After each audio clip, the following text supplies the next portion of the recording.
Hi hello నమస్తే welcome to Telugu ప్రభ. నేను మీ journalist Shivajyothi. ఈరోజు మనం తెలుగు ప్రభ న్యూస్ పేపర్లోని ముఖ్యాంశాలు చూద్దాం. వెల్కమ్ ప్రెసిడెంట్ మేడం అంటూ కూడా ఇక్కడ ప్రతి సంవత్సరం శీతాకాల విడిది సందర్భంగా రాష్ట్రపతి ద్రౌపది ముర్ము హైదరాబాద్కు వచ్చి ఇక్కడ 2 రోజుల పాటు పర్యటన చేయడం ఇది సాంప్రదాయబద్ధంగా వస్తుంది. సో అదే విధంగా ఈ సంవత్సరం నవంబర్ 22 తేదీల్లో తను హైదరాబాద్లో పర్యటించనున్నారు. సో తను హైదరాబాద్కి రాగానే ఇక్కడ మన CM Revanth Reddy and governor Jishnu Dev Varma తనకు వెల్కమ్ పలికారు. రాష్ట్రపతి ద్రౌపది ముర్ముకు స్వాగతం పలికిన గవర్నర్ అండ్ సీఎం నేడు హైదరాబాద్ నుంచి పుట్టపర్తికి పయనం. G20 శిఖరాగ్ర సమావేశానికి మోదీ వెళ్లనున్నారు. దక్షిణాఫ్రికాలో 3 రోజుల పర్యటనలో కూడా తను పాల్గొననున్నారు. నేటి నుంచి G20 సమావేశాలు స్టార్ట్ కానున్నాయి. సో అమెరికాది తొండి వేషం అంటూ ఇక్కడ వివిధ దేశాధినేతలతో మోదీ ద్వైపాక్షిక చర్చలు జరపనున్నారు. ఆర్థికాభివృద్ధి, వాతావరణ దారుఢ్యత, కృత్రిమ మేధపై ప్రసంగించనున్న మోదీ అండ్ అమెరికా అధ్యక్షుడు ట్రంప్ ఈ సమావేశానికి రాకపోనున్నట్లు సమాచారం. పెట్టుబడులకు కేర్ ఆఫ్ హైదరాబాద్ అంటూ కూడా ఇక్కడ రాష్ట్రంలో అత్యంత వేగంగా అభివృద్ధి జరుగుతుంది అంటూ ఇక్కడ డిప్యూటీ సీఎం బట్టి విక్రమార్క పేర్కొన్నారు. 30,000 ఎకరాల్లో భారత్ ఫ్యూచర్ సిటీ ఏర్పాటు చేయనున్నట్లు మరియు 89,000 కోట్లతో రహదారుల డెవలప్మెంట్ కూడా చేయనున్నట్టు తాను తెలిపారు. 5 లక్షల కోట్ల భూ కుంభకోణం జరుగుతుంది అంటూ ఇండస్ట్రియల్ ల్యాండ్స్ ట్రాన్స్ఫర్మేషన్ పాలసీతో దేశంలోనే అతిపెద్ద స్కామ్ కు తెరవేసిన రేవంత్ రెడ్డి అంటూ కూడా ఇక్కడ బీఆర్ఎస్ వర్కింగ్ ప్రెసిడెంట్ కేటీఆర్ ఆరోపిస్తున్నారు. సోదరులు బడాబాబుల లబ్ధి కోసమే సీఎం ఈ స్కెచ్ వేశారంటూ కూడా కేటీఆర్ ఆరోపించారు. కాంగ్రెస్ ప్రభుత్వం ఇటీవల తీసుకొచ్చిన Hyderabad industrial lands transformation policy పేరిట ముఖ్యమంత్రి రేవంత్ రెడ్డి దేశ చరిత్రలోనే అతిపెద్ద భూ కుంభకోణానికి తెరలేపాలని చూస్తున్నారని బీఆర్ఎస్ వర్కింగ్ ప్రెసిడెంట్ కేటీఆర్ ఆరోపించారు. ఈ కుంభకోణం విలువ సుమారు 5 లక్షల కోట్లు ఉంటుందని తను పేర్కొన్నారు.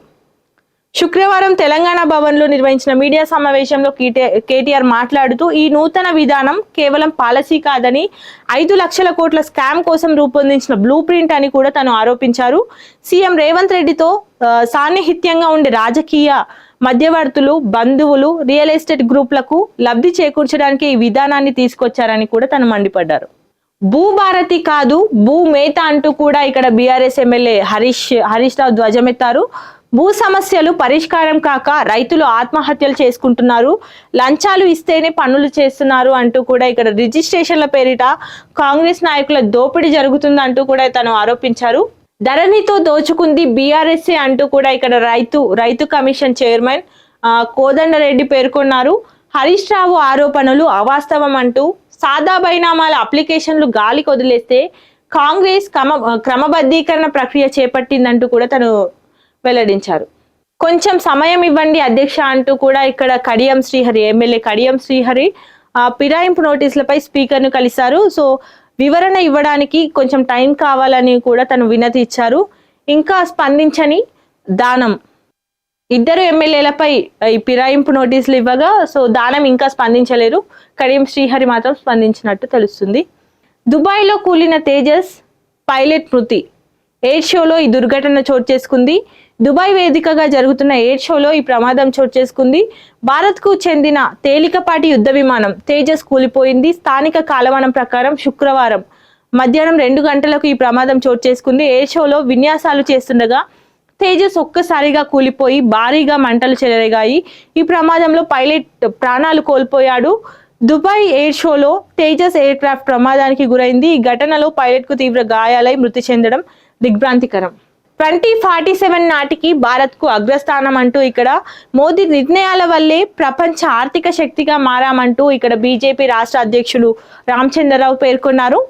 ప్రతి ఒక్కరికి ఆత్మనిర్భర్ లక్ష్యం కావాలి అంటూ మరియు స్వదేశీ ఉత్పత్తుల వినియోగం అందరి బాధ్యత అంటూ కూడా తను పేర్కొన్నారు. కాంగ్రెస్ పాలనలో అభివృద్ధి నిలిచిపోయింది అంటూ కూడా తను వ్యక్తం చేశారు. ఉద్యోగాల కల్పనే లక్ష్యం. ఉన్నత విద్యకు ఉద్యోగార్హత నైపుణ్యాల తోడు అగ్రశ్రేణి కంపెనీలతో ఎంఓయూలు, బిఎఫ్ఎస్ఐ కోర్సులు ప్రోగ్రాంల ప్రారంభం. రాష్ట్ర కళాశాలలకు NAC A++ ర్యాంకులు. కొత్తగా 19 జూనియర్ కళాశాలలు ఏర్పాటు చేయనున్నారు. టోఫెల్ ఐఎల్స్ పరీక్షలకు ముందే శిక్షణ ఇవ్వనున్నట్టు మరియు బిఎఫ్ఎస్ఐ కరిక్యులం ప్రారంభంతో ముందడుగు. RRR భూసేకరణలో అక్రమాలపై రీసర్వే చేయాల్సిందే అంటూ కూడా ఇక్కడ రంగారెడ్డి జిల్లాలో చెరువులను ఎమ్మెల్యేలే కబ్జా పెడితే హైడ్రా నిద్రపోతుందా అంటూ కూడా ఇక్కడ జాగృతి అధ్యక్షురాలు కల్వకుంట్ల కవిత ప్రశ్నించారు. బెట్టింగ్ యాప్ ప్రమోషన్ కేసులో విచారణకు నటి నిధి అగర్వాల్ అండ్ యాంకర్ శ్రీముఖి హాజరయ్యారు. 32 మంది ఐఏఎస్ల బదిలీలు, పలు కీలక విభాగాలకు కొత్త అధికారులు. భిన్నత్వంలో ఏకత్వమే భారత్ బలం అంటూ కూడా ఇక్కడ ఏక్ భారత్ శ్రేష్ఠ భారత్ లక్ష్యంతో కార్యక్రమాలు చేపట్టాలి అంటూ భారతీయ కళా మహోత్సవంలో కేంద్ర మంత్రి కిషన్ రెడ్డి పేర్కొన్నారు. క్వీన్ ఫాతిమా మెక్సికో భామకే మిస్ యూనివర్స్ కిరీటం దక్కింది. క్వీన్ ఫాతిమా మెక్సికో భామకే మిస్ యూనివర్స్ కిరీటం దక్కింది.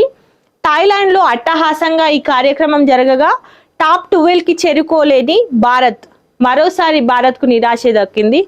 సో ఇవ్వండి ఈరోజు తెలుగు ప్రభ న్యూస్ పేపర్లోని ముఖ్యాంశాలు.